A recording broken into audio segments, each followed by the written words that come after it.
Voltou. Ah, tá. Tem que tirar a gaiola. Era mais o que, dona Sonato? Que escreveu, deixa eu ver o caderno. Deixa eu ver, acho que eu tenho aqui.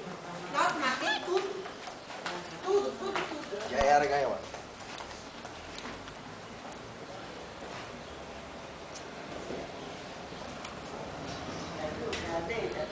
Vai, Teteca. Olha que lindinho, viu? Ah, tá aqui, ó. Vamos lá. Deixa eu abrir um pouquinho mais. Bem, a câmera de vigilância que o Fernando quer colocar. Ele quer colocar aqui, dali pra cá, daqui pra lá, no meu quarto, na dona Soraya, na sala, na sala de bar, a casa inteira. A casa toda, menos os banheiros. Fora isso, Big Brother.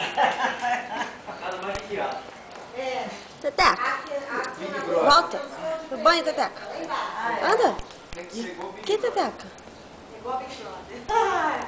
Acionador de sensor de presente. Cuidado que à noite ele vai ver uns erros. Pra garagem. É. Ou então alguém passa e fica olhando assim lá dentro, dá um passamento sobre essa história.